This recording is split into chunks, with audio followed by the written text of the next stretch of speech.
Hello, I'm Dr. Rashawn Ray, a senior fellow at the Brookings Institution. Welcome to our webinar on a discussion about police reform in St. Louis and Baltimore. What I want to do is tell you how we got here and talk about some of the work that we've done before we get to our distinguished panel. First, if you haven't seen, we have a new piece out, How Police Violence Reshapes Community Health and Trust.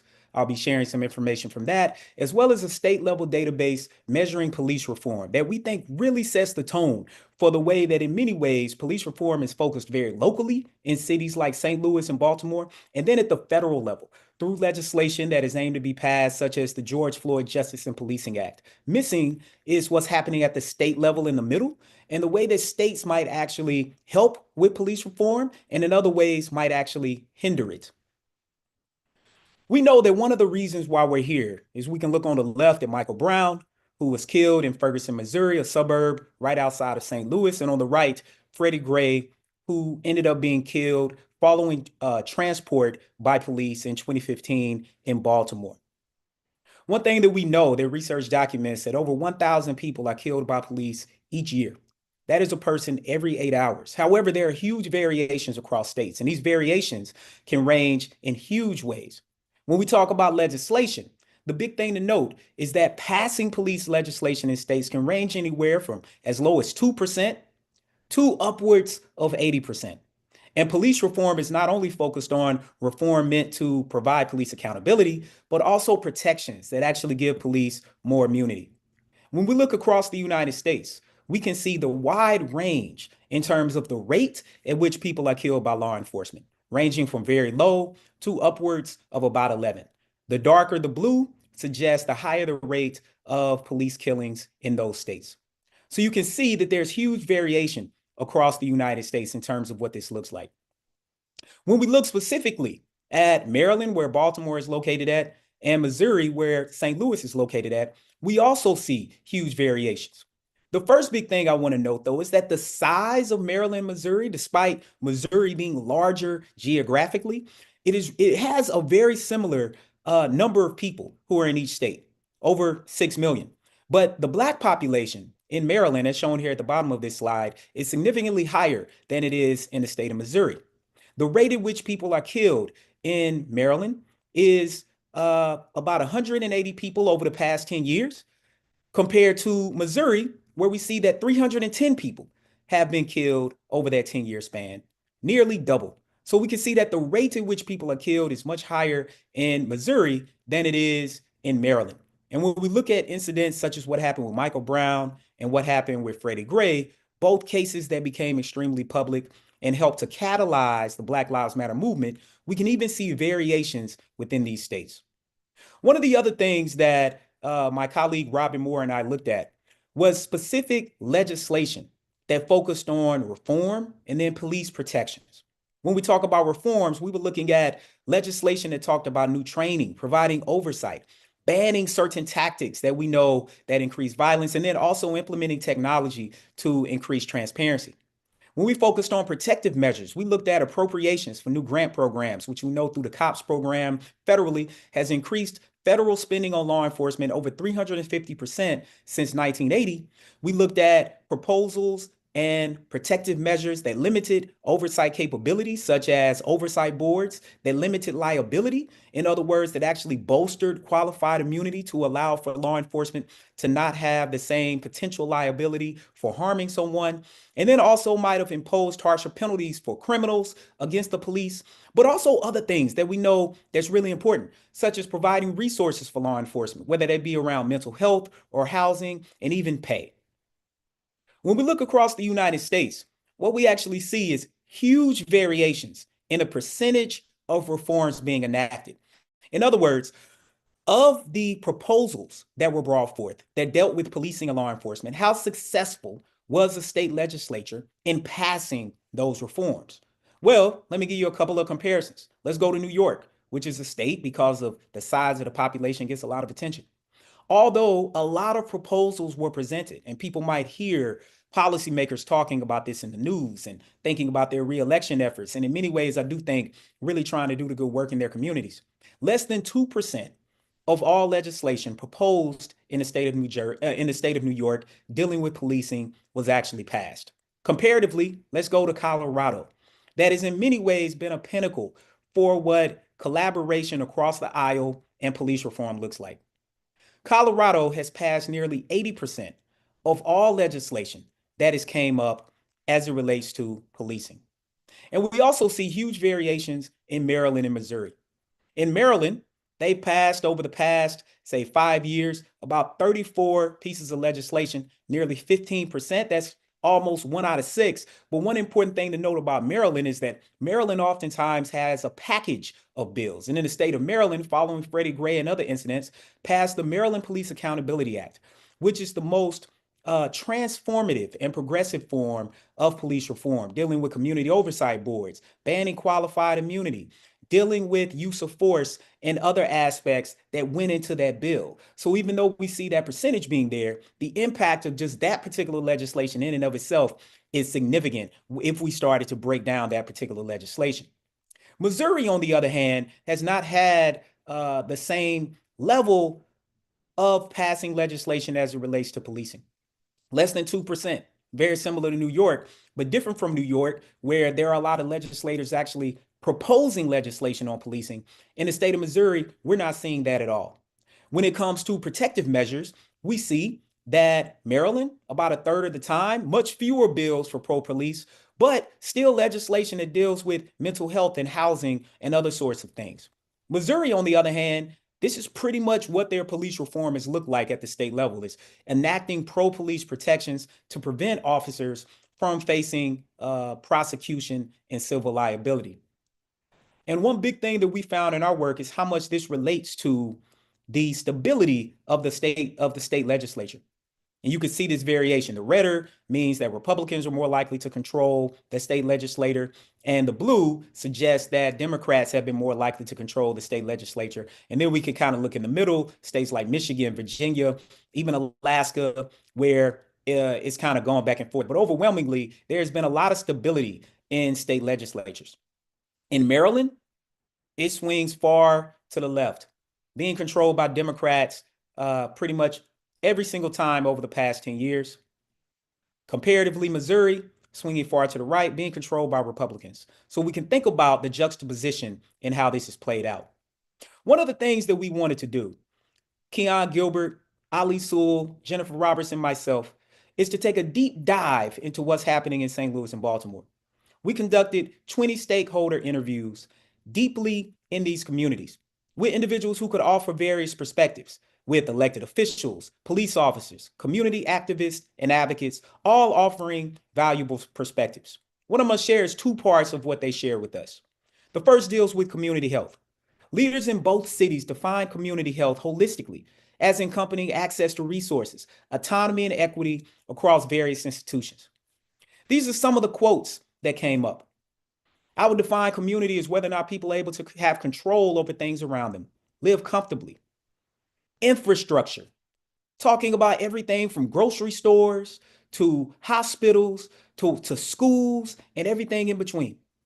Respondents also stressed the engagement of law enforcement, them working with community leaders and working with individuals in the community instead of being perceived as working against the community. Accordingly, they talked about the negative impacts of mental health and the impact that that has on local communities. In St. Louis, similarly, our experts talked about resources, housing, healthcare, families, transportation, healthy food. They viewed healthy communities as being everything under the sun, and law enforcement and public safety being a part of that. But they also elevated big disparities that played out in these communities and the way that community health is poor in St. Louis in terms of the way that people interact together, in terms of the resources that they have. And as the last person said, community health to me is equity. Everybody is able to receive the services that they need, and they are able to have access to whatever services that they need. When it comes to the impact of policing on community health, leaders in both cities talked about it being a strained relationship. And accordingly, they talked about how it could be a struggle, how it can become a struggle, again, psychologically and emotionally, to see the efforts that they're doing actually not necessarily change what's going on. And they also talked about how many people have been harassed, brutalized, falsely charged, not only in Baltimore, but in St. Louis. And so as we think about what happened to Michael Brown and we think about what happened to Freddie Gray, we can see similarities across these two cities, but the way that the states have responded have led to drastic differences. I now want to welcome my colleague, Dr. Keon Gilbert, who is a fellow in the Governance Studies program at the Brookings Institution and also a professor at St. Louis University. Welcome, Keon. Great. Thank you, Rashawn. And thank you so much for providing that overview of the project and helping to explain some of the broader context of police reform and legislation in Maryland, Missouri, and specifically looking at St. Louis and Baltimore. I'd like to also welcome our panelists and thank them in advance for participating in this panel. So if you all can join us and come on screen.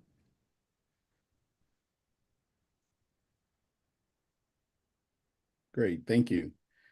And again, Rashawn, we want to thank you for providing that overview. I'm going to now introduce our panelists for examining police reform in Baltimore and St. Louis. We have with us Jennifer Roberts, Associate Professor in the School of Public Health at the University of Maryland, College Park. She is also the founder and director of Public Health Outcomes and Effects of the Built Environment. Thank you, Jennifer. We also have with us Yannette Emanuel, who is the Public Policy Director for ACLU of Maryland. We have with us also Perry Johnson, Dean of Students and Admissions at Loyola Academy in St. Louis. Is also a retired police captain from the St. Louis Metropolitan Police Department.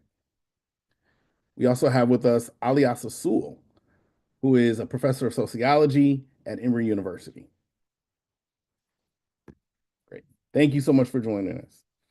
So I'm going to jump right into it and lead into our first question. So this question is for Professor Sewell. If you could think about providing just a quick reflection of some of the data that Rashawn shared. If you can think about some of the links between the state level data and thinking about community safety narratives that we've heard from participants and how the DOJ consent decrees in St. Louis and Baltimore factor into this analysis?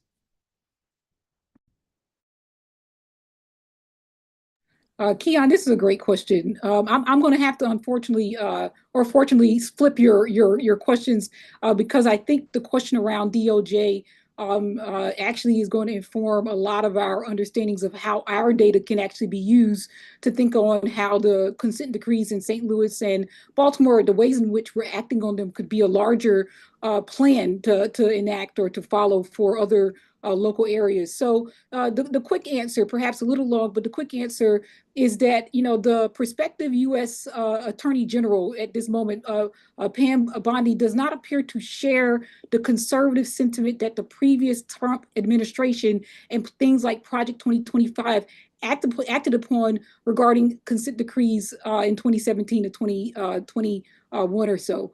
Specifically, Attorney General Jeff Sessions sought to limit the oversight of federal district judges in enforcing consent decrees. However, Bondi's tenure as Florida AG have been occupied more with questions around healthcare and housing policies. I do not expect there to be any new consent decrees, regardless of how many things happen. And we understand that many of our consent decrees, including in Baltimore and Ferguson, are actually a product of events that happen, heinous issues that have happened. But I would say something positive here.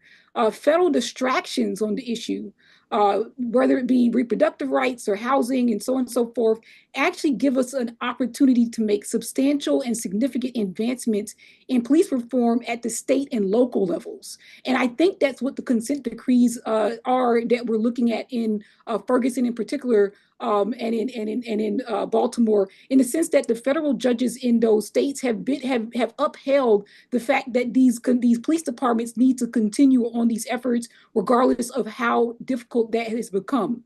What we want to think about is that the rollbacks that we're seeing has put us in a place where the state balance wins that we actually saw in the last presidential election can actually be showing us a room for change. The power has always been with the people, and our voting electorate actually showed us that on November the 5th. the power is actually not with the people in power, not in this case.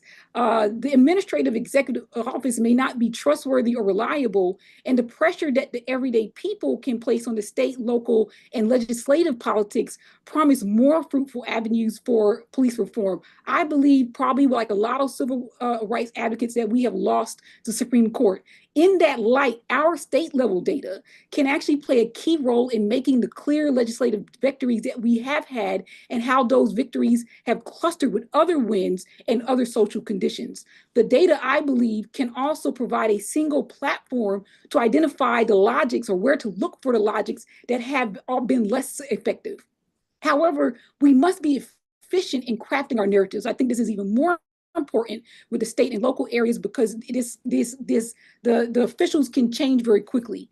Our interviews with community stakeholders offer us some room for this fodder as well. Even in the question of defining community health, there are clear differences in how police view the pathway to public safety, and the broader stakeholders do as well. So we interviewed these political advocates. We interviewed parents of youth who had been killed. We interviewed mayors and municipal officials, and they gave us a wide array of narratives that we can pull from. It's going to be up to us as individuals, as the people, to press on in that endeavor. That's the shortest and best answer that I can give you, Keon. Great. We appreciate that. We're going to certainly come back to some of these other issues you've raised in terms of thinking about both politics and policy, as well as thinking about community engagement and their connections to policymakers in terms of their role in ensuring reform and police reform.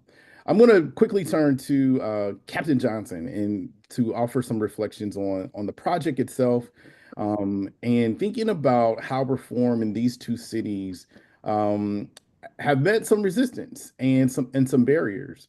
Some examples can be from organizations such as the Fraternal Order of Police.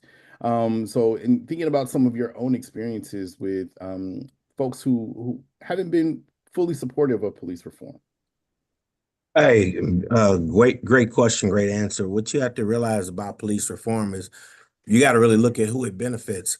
And some people aren't in favor of police reform because it doesn't benefit them. Some people, unfortunately, when you don't have enough policies in place to really thin the herd on getting the right people to do something as crucial as police work, you get people in there that all they want to do is lock people up and think that that's the solution. Well, they think that's the solution because then they go home and they're not around those folks. They go back home to their different worlds.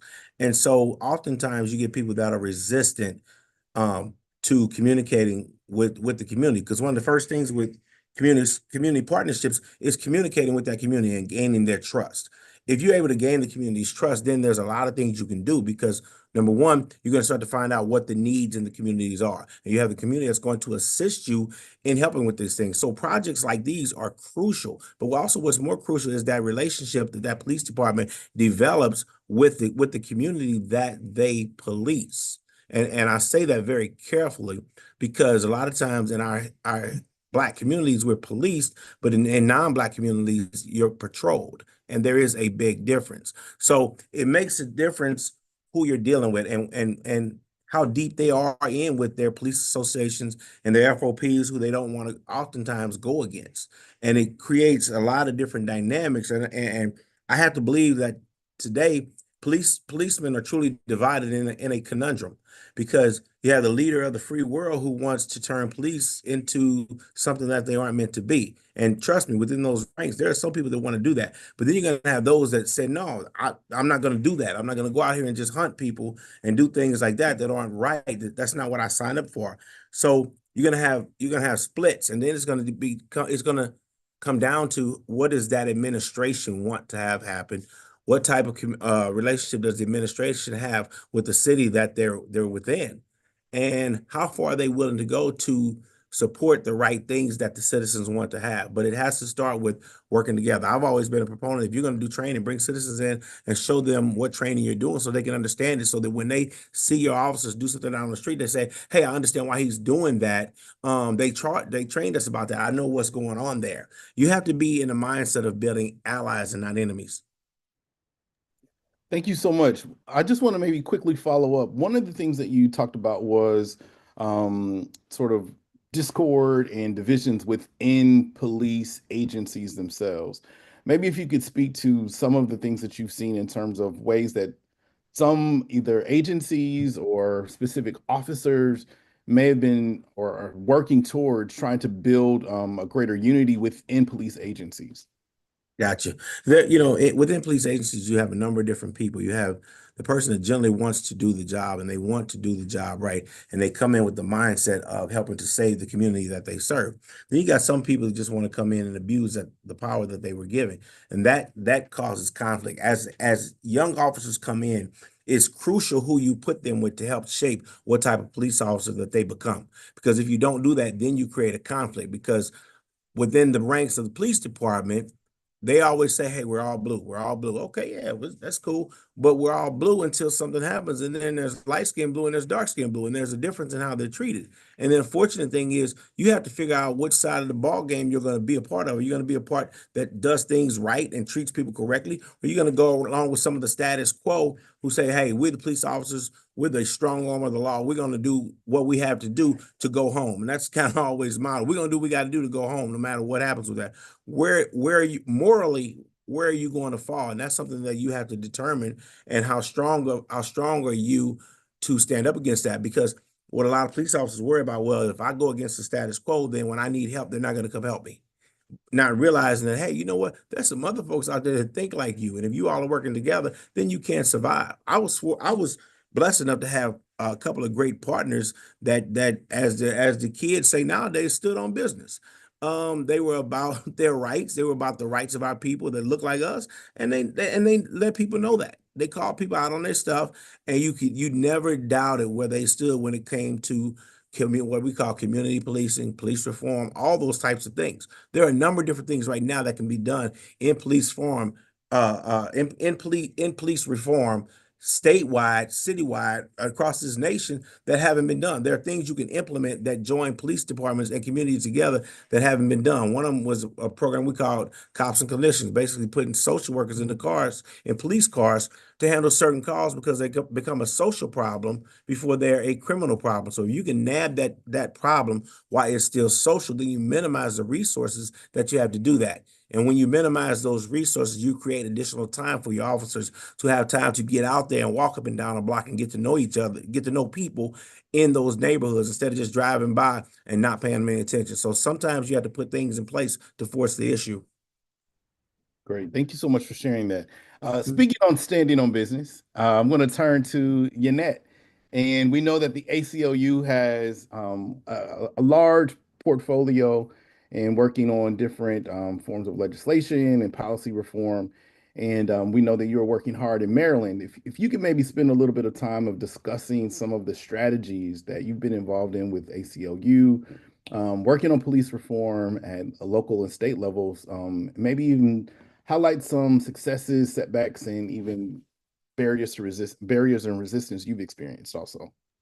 Yeah, thank you so much. I'll try to be brief because there's a lot to talk about. But at the ACLU Maryland, we were at the forefront of working on the police reform legislation that passed in 2021. And I think it wasn't hard to kind of organize groups into working on these issues because a lot of these issues were stuff that people were working on prior to 2021. So even prior to Freddie Gray, a lot of the family members that I work with had loved ones killed from the 90s and 80s and so on, and have been actively involved in efforts to try to do things like repeal the Law Enforcement Officers' Bill of Rights, which was first enacted here in Maryland in 1974.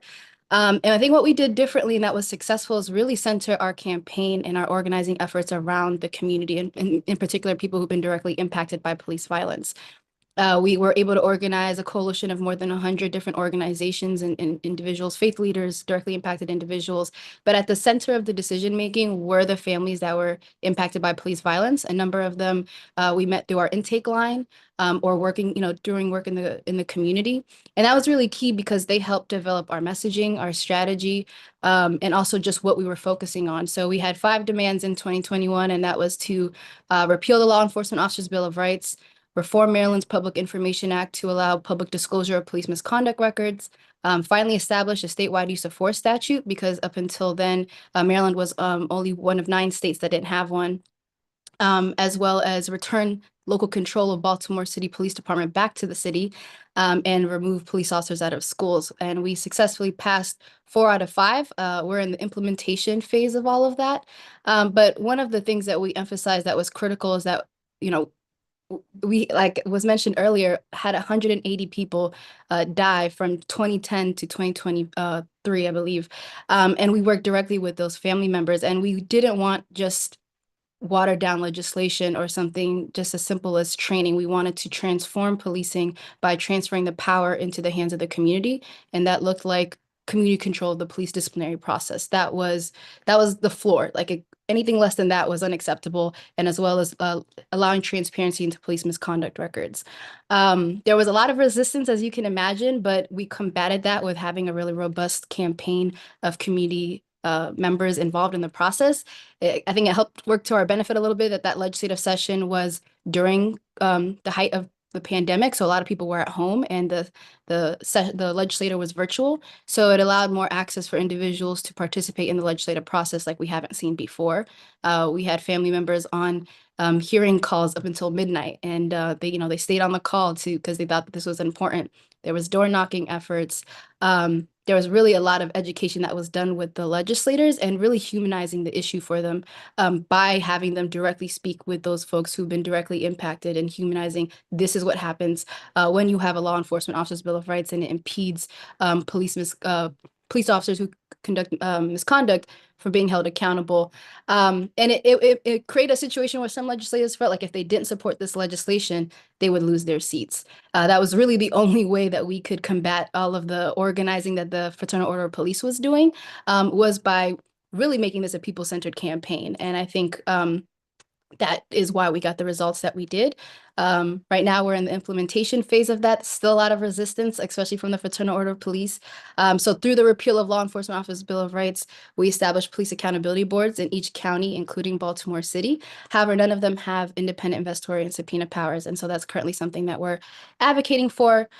We did establish a statewide use of force statute, like I mentioned, which really raised the legal standard from objectively reasonable under federal law to now authorize police officers to only use force when necessary and proportional based on the totality of circumstances.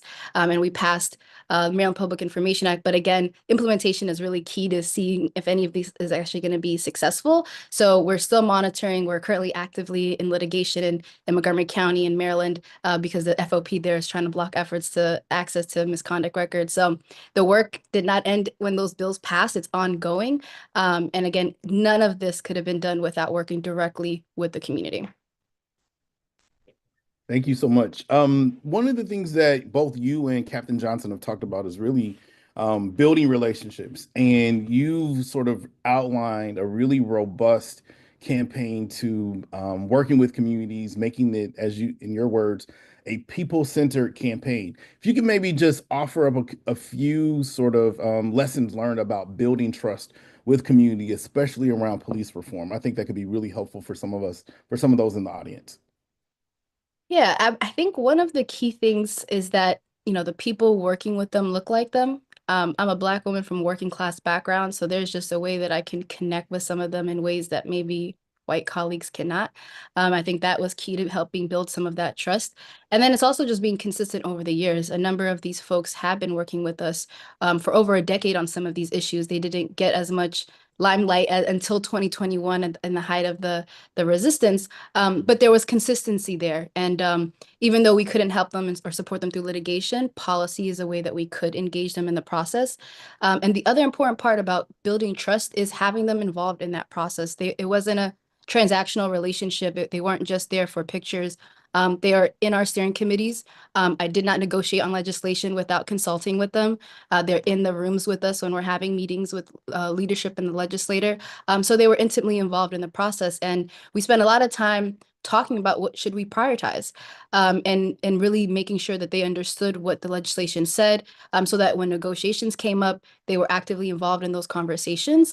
So it wasn't a transactional relationship, but a meaningful one. And I think that was key to building their trust and maintaining that trust. Thank you so much, because that is so important and so key in terms of not just thinking about surface level interactions and engagement, but really thinking about sort of that deep meaning that comes with building trust. Before we run out of too much time and turn to questions from the audience, I want to bring in Jennifer Roberts into the conversation. Jennifer, if you could talk to us a little bit about the role of policing and on the mitigation of community safety, physical activity, and community engagement from a public health perspective. Yeah, sure. Yeah, it's so great to be here with the other panelists. Thank you again for having me. I think I wanted to put one point first in the sense that in 2016, not even 10 years ago, it was first declared, the statement was made that racism is a public health crisis. That was first declared at the American APHA, American Public Health Association meeting. And it was declared by the president at that time, Dr. Camara Jones, and she had launched this national campaign. And it's interesting because it really didn't start to get some feet or some traction until the summer of 2020. With the whole racial reckoning and everything with George Floyd, and how it then became to the point where now there's over like 300 declarations from different government agencies, different associations in terms of them committing to this ideal that racism is a public health crisis. And I wanted to start with that because of the fact that it's hard sometimes for people to understand the connection. But when we think about a situation where it's not optimal in terms of the relationship of the community safety and policing. I like to think of it in terms of three aspects of how it could be optimum, where the police can, help enhance community safety. So just having a nice, healthy, visible presence, to help deter crime, or even just collaborations where, you see the police who are often there during like runs or physical activity events who can help, help keep order and just help, those assist with community events where there is physical activity. And then along with those types of things, it just kind of helps build a trust with the community. And you have this kind of nice collaboration between the community and the police. But when those things go awry and when you don't have that kind of those connections, you can have a climate of fear and distrust within the community, which actually can discourage people from actually going outside to engage in outdoor activities. I've done research where I talk about, walking while Black, biking while Black, running while Black, all these things where, folks may feel a heightened sense of being profiled or heightened sense of being targeted, I should say, or even harassed by law enforcement, which can actually lead to more sedentary lifestyles. And so when you look at it in that sense, you can definitely see the public health connection, not only from a physical aspect in terms of not getting that physical activity, but with physical activity, there's also, mental health benefits because you're outside, you're engaging with people. Even with the natural levels of, the adrenaline and all these other, I won't get into all the the physiological aspects of it, but there's the mental health benefits of physical activity. And then also too, just the reduction of stress and anxiety whenever you are engaging. And so when you don't have those outlets or when you feel like your spaces where you could engage in physical activity are not places where you can feel safe and not targeted, you're not going to engage in those types of activities, which can then lead to downstream public health adverse outcomes, as in terms of excess weight, cardiovascular disease, and a myriad of other aspects. And so, but the other thing too, I also wanted to point out too, is like kind of going back to some of the things before in terms of when you have these outdoor physical activity events, but you don't have that, you can lead to social isolation and just other aspects. And so there's just like this myriad of things that can all like work together. When people don't have that, it can create just a very unhealthy community on a social, mental, and physical health level.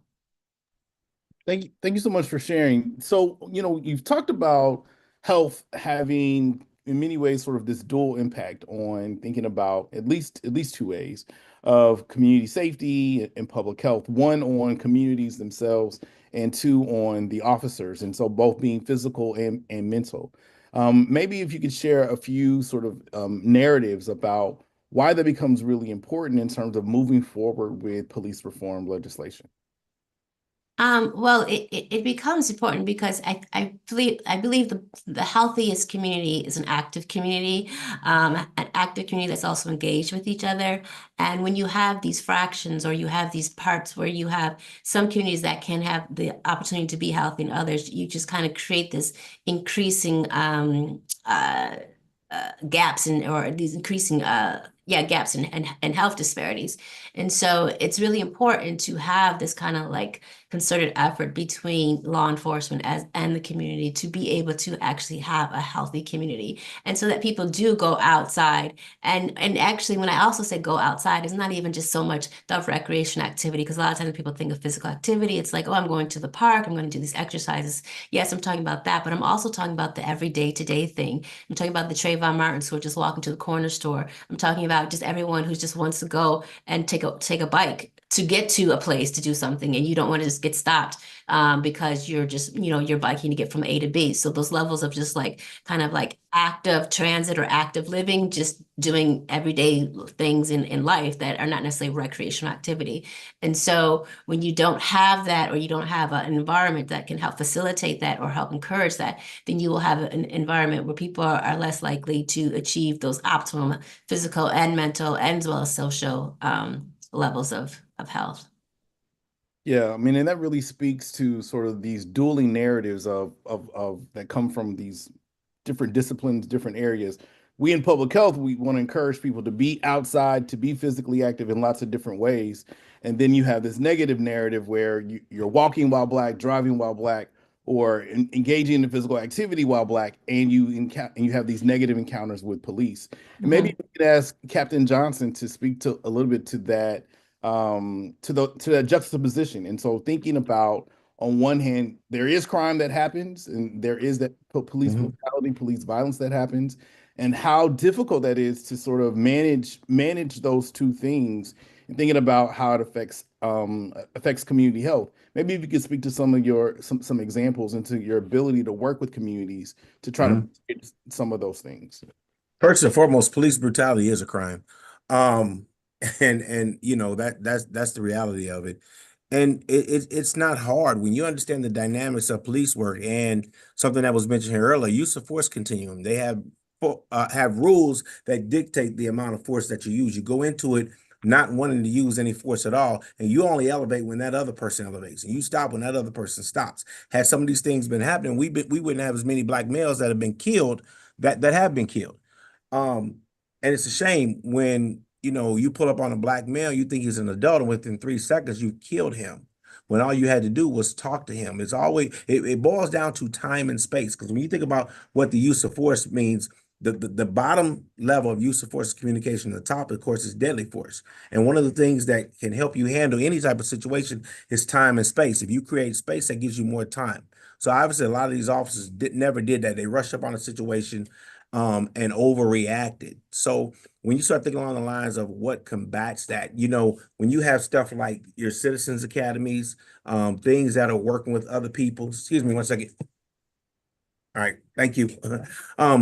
Your citizens academy, going out into the public, creating things, your PAL leagues, getting officers involved in the community and understanding what the community needs are. Sometimes you have to go in that community and talk to people. One of the worst things that happens to police departments is when they got cars. Why? Because it put a barrier between them and the community. And so I challenge police departments all the time. Hey, take your new officers and send them out onto the street 2 to 3 weeks before they graduate the police academy, and tell them to go out there and meet people. So when they get out there, the people already know who they are. But we as society, we sometimes put so much fear in that. And you have officers that want to make connections, but are never given the opportunity to make connections. Then they get surrounded overwhelmingly with officers that don't want to make those connections. So then they're inundated with that negative, and it pushes them to a different light. When I was a commander of one of the most violent districts in the city of St. Louis, I took those officers that wanted to be community oriented, and we created a unit for just that. That's all they did. They went out, they knocked door to door, they met people, they went to events. That's what they did. You were never going to tell my district that we didn't see the police and that they didn't talk to us, because I would always go to community meetings and I would challenge the community. My officers are going to speak to you because that's how I've trained them. If they don't speak to you, you let me know. But at the same time, if they come back to me and they say you didn't speak, then we're going to have a conversation about it, because we both want to build relationships, and it's not a one-way street. It has to be a two-way street. And the second part of that, and things that I did, you have to get beyond what just constitutes police work, because people have all kinds of problems, things going on. Prime example, I had a lady who had an overgrown tree in her front yard. She was scared to death it was going to fall over on her house, but nobody had helped her with that. So what we started doing, we started having meetings with our community, with our community partners and our city agencies, forestry, all those, the trash pickup, the people who clean up in the alleys. We started having meetings with them. So we would go to those meetings. We say, hey, I got Miss Jones over here. She's at this address. And we would take pictures. Here's what she has. I need some help with that. And so they would go out and they would cut that tree down, or they would patch the street in front of our house, or they would do those types of things. And now we build an ally, because the next time I go to a meeting with Miss Jones, she's like, hey, you know what? The police department took care of me. Not that we harmed her, not that we made her feel any kind of way, but we took care of her with something that we had time to do, because if the community is working with you, that makes your job that much easier. So that's just, and here in closing, we would do a thing. Every city you drive to, you see derelict vehicles parked. Well, we would have a day where we did nothing but tow vehicles. That's all we would do, is tow vehicles. And when we did that, they appreciated it. We go out, we tow 25, 30 vehicles on every other Tuesday. Well, that starts to add up, and people don't have to look out and see that. It's the broken window syndrome, right? People don't have to look out and see those types of things. So when they do that, they start to feel better about themselves and their neighborhood. When they start to feel better about themselves and their neighborhood, then they're more apt to communicate with the police, work with us, and vice versa. Sorry for the interruption, you all. No, that's okay. You always work. That's okay. That's okay. That's all right.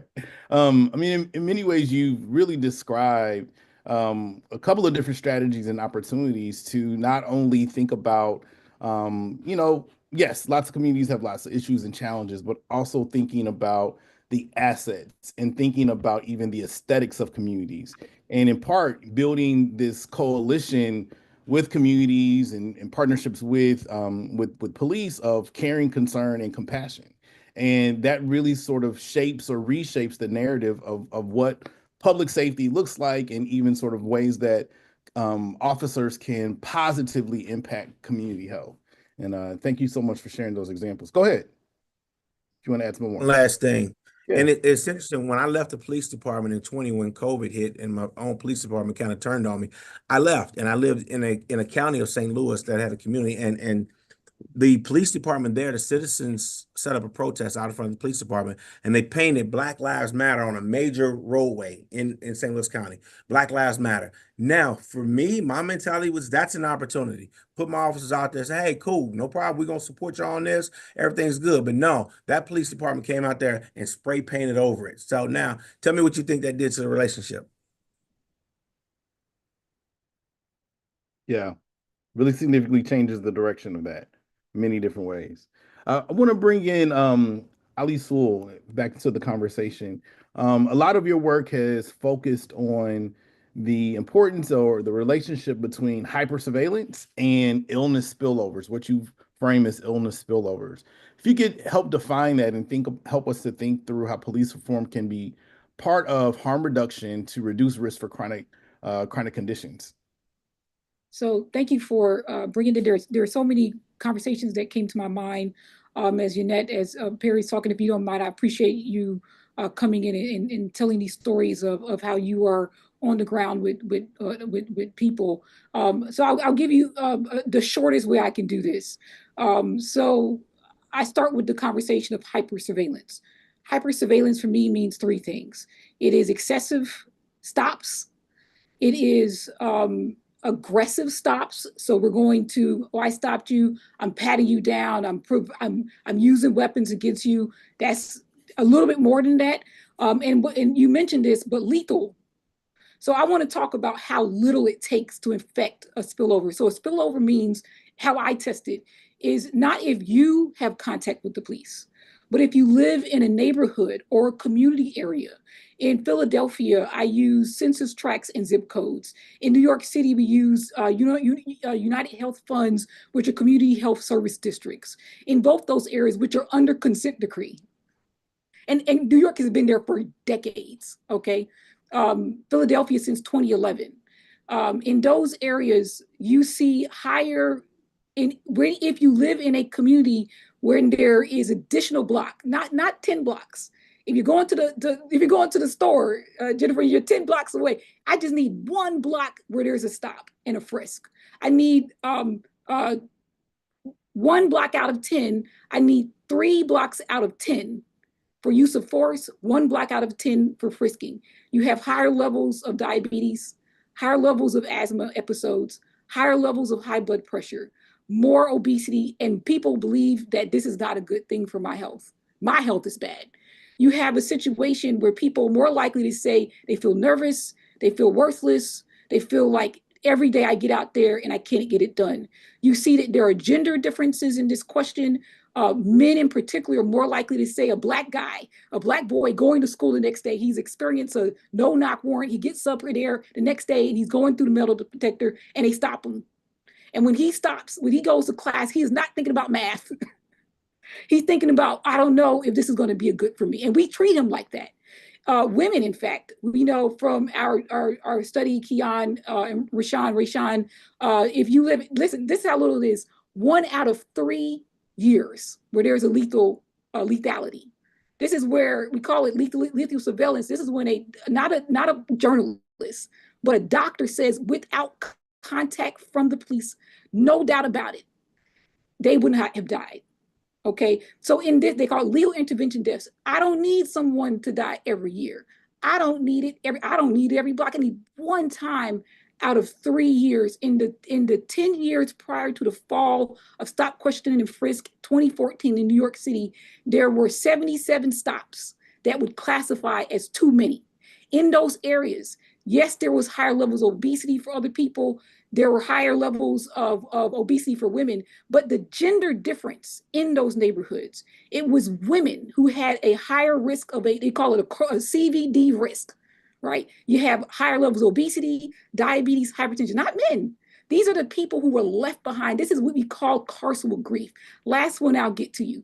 In an area, we would assume that policing is just about Black communities. It is. It's just about poor communities. It is. I have a study that shows when, number one, when there's more policing in Black and brown communities, there's higher level of health problems, all the ones I just mentioned. We're talking about use of force. But if you're in an area, listen to this one, if you're in an area where there's more racial differences in use of force, and it's a predominantly white area,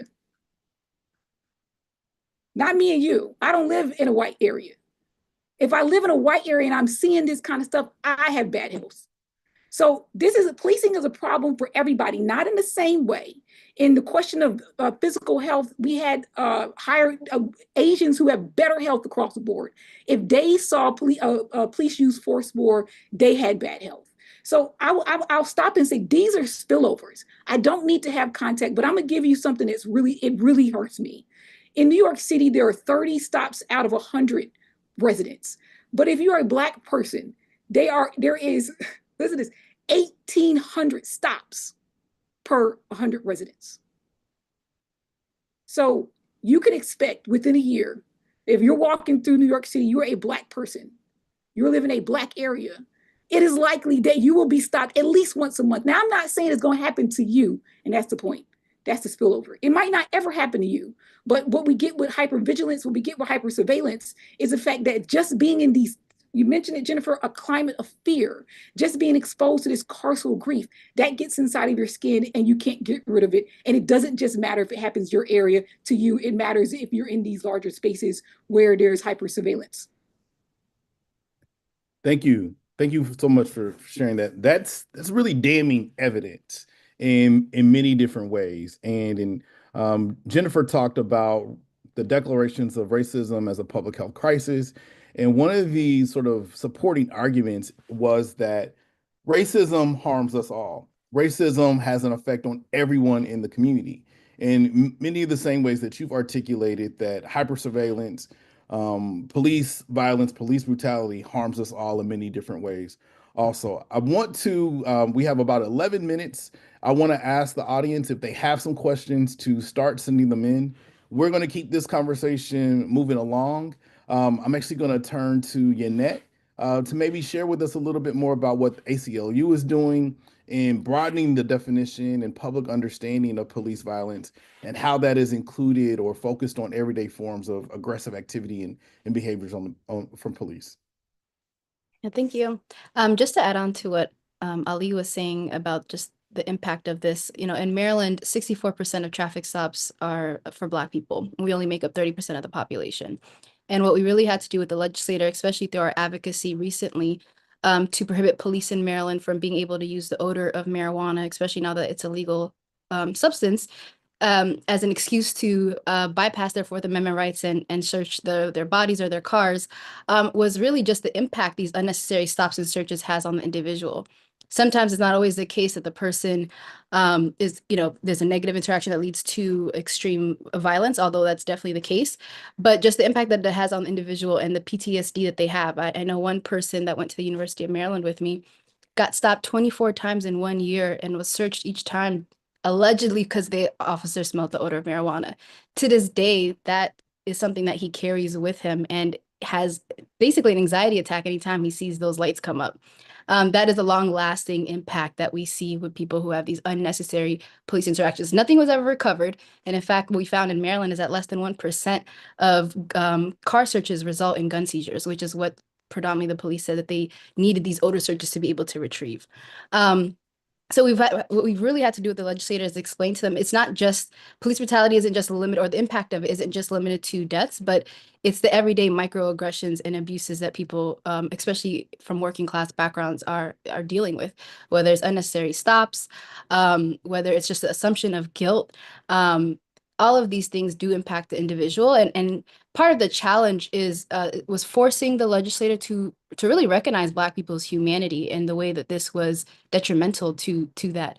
And it was really a challenge with some because of a class difference, right? Some people who live in more affluent neighborhoods don't have some of these interactions. And so we would have to really do the education and bringing those folks in to really explain to these issues to them. One kid we worked with, he was only 21 and had all of the charges eventually were dropped, but the amount of times that these negative interactions led him to having to be in court really significantly impacted him.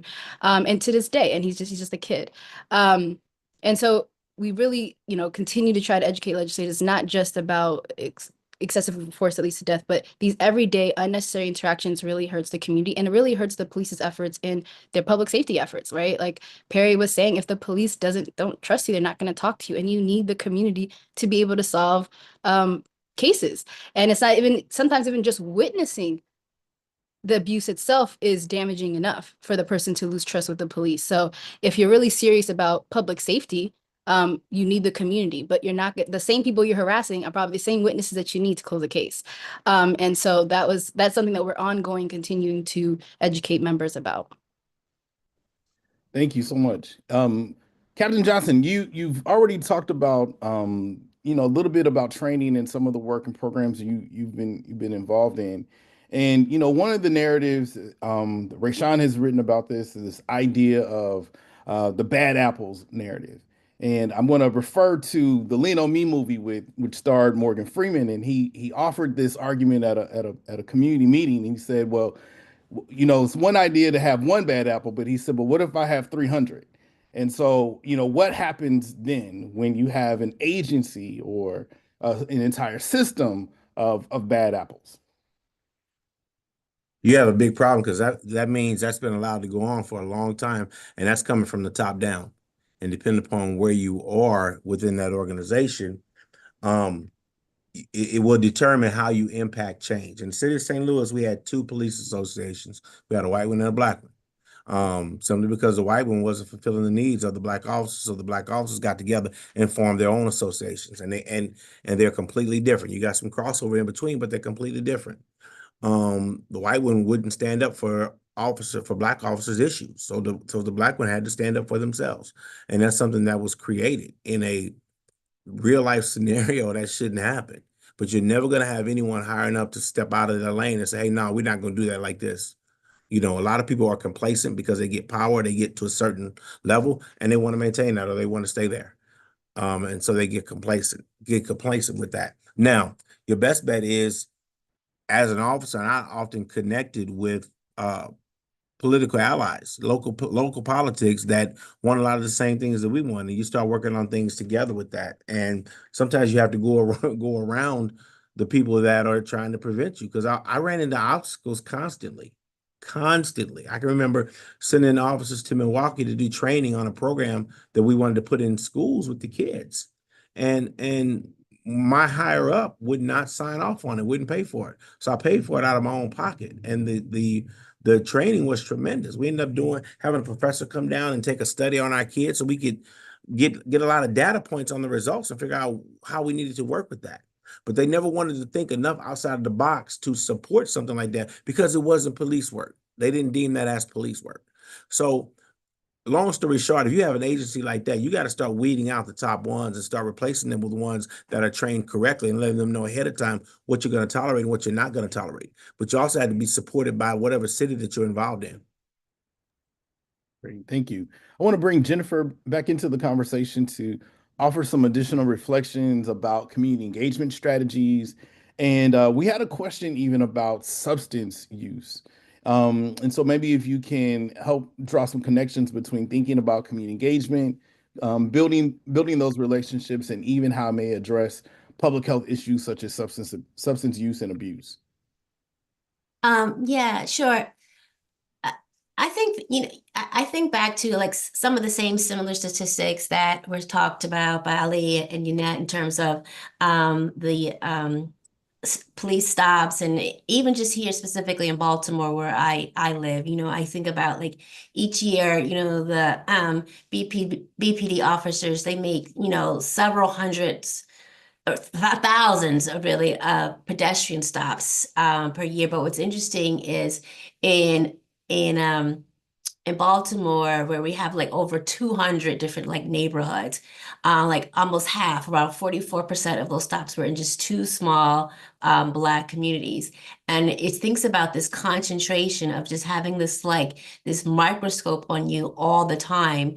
And then even I think it was Yannette who was saying how, how their friend has this kind of like almost this level of cortisol when they just see the car. And like I can even relate to that. I went to grad school in Baltimore, and I was stopped a couple times on my way to school for I don't even know what it was for, very innocuous. Like I didn't stop. I don't know, but it didn't yield any ticket or anything, but it gives me this kind of level of like stress. And so I think in order to kind of dismantle that stress, remedy that stress, help prevent stress from occurring from other people or children coming up, is building that trust, and building that trust in a very, very consistent way and a very like intentional way. Even something Perry had said that it didn't even click to me is in terms of like being in cars. So back when they were used to just be like, you just walk the beat, just walking and being like, hey, you know what? I'm going to do a community walk. I'll be here every Saturday. I'm going to just do a community walk. In my neighborhood, there's a couple officers and they're walking with us.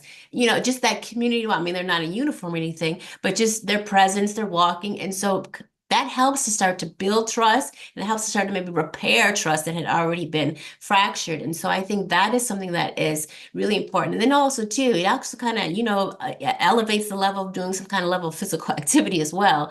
But I never really thought about it in terms of that barrier of the steel structure of the car. It just kind of, it's like you get those moments where you're like, wow, that just kind of dinged with me. And so I really do think that is one thing of just really building that community and actually going slow, knowing that, even though you're coming in and you maybe didn't do anything, negatively, there's still a level of atonement that has to take place in terms of the community versus law enforcement. It's a very bruised relationship it's just going to take a long time for that to be corrected. And so, but as long as I think it's consistent and it's authentic, I think that will eventually get to a point where there's some level of a healthy relationship between the two entities.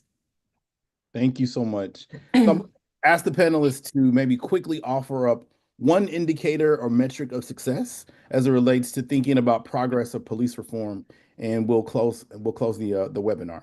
I'll start with Yannette. Thanks. I'll keep it simple. I think the most effective way to measure real police reform is by establishing a process where the community has control of the police disciplinary process. So that means that those who cause harm to our community, the community would be able to levy consequences against those individuals. And that's really the only way for me to ever, and for people I work with, that will, be a true measure of actual progress. And this is a demand that really emanated from the Civil Rights and Black Panther Party movements in the 60s. And it was, we're still working on that now. Thank you, Yanette. Captain Johnson. I love that answer, having the community having power over the discipline decision. That's awesome. I wish that was a reality, because the community needs to be involved like that. So here, the one thing I can say is, if you can go into a community and they know their police officers' names and vice versa, that's a measure of success. That means there have been some extra efforts made to get to know people and understand what people are and who they are. I would always, oftentimes in my young career, say, you know what, I want to take a golf cart and get all the good people out of my neighborhood, because there's so many bad that are just in there doing things. But you have to start by building those relationships. And as you build those relationships, you expound on them. I always said one of the things I wanted to do that I never got a chance to do was set up what we call a community CompStat. There's a police CompStat where they go in there and they just look at all these statistics. Crime is this, crime is that. What you gonna do? What you gonna do? Well, I would often say, hey, why don't you bring resources to the table and have officers go out there and advocate for community members that need resources, and come to this meeting and say, hey, you know what? I got somebody that needs this. I have somebody that needs that, and connect those resources. If you do that for a year, the impact that you would make in a community would sell itself. Great. Jennifer. Yeah, I have actually, I think two. I mean, aside from the usual metrics of, stop and arrest data, crime rates, et cetera, but the things that I think to me would be pivotal would be looking at the number of engagements between community groups and the police. So the extent to which the police departments collaborate with community organizations, whether they're going to community meetings or what have you. That's number one. And then number two, the diversification of the police force at all different ranks in terms of, the beat cops, the detective, everybody in terms of their diversification along racial and gender lines. Thank you. Ali Sewell. The ballot box. I'm putting it, I think we need to put police reform in the ballot box. Very short. There were 116,000 signatures that were brought to the city of Atlanta mayor to put Cop City. It's a detention center to teach police how to police us. And they invalidated 80,000 of them. Had they not done that, on the ballot box, November the 5th, we would have, as a people in the city of Atlanta, been able to remove the Atlanta paternal police order, their impact from our city. Instead, we were not able to do that. That's 80,000 people who didn't come, and that's all their friends. I can imagine that maybe Georgia would have went blue this year, just like they did in 2020, if we would have able to put police reform on the ballot box, power to the people, and that's what I got. Thank you so much. Thank you to each one of our illustrious guests and experts for participating in this panel. Many thanks to the Brookings Institution for hosting this webinar, and especially thank you to our audience for listening, and for those who will catch us on the recording. Thank you so much for your time.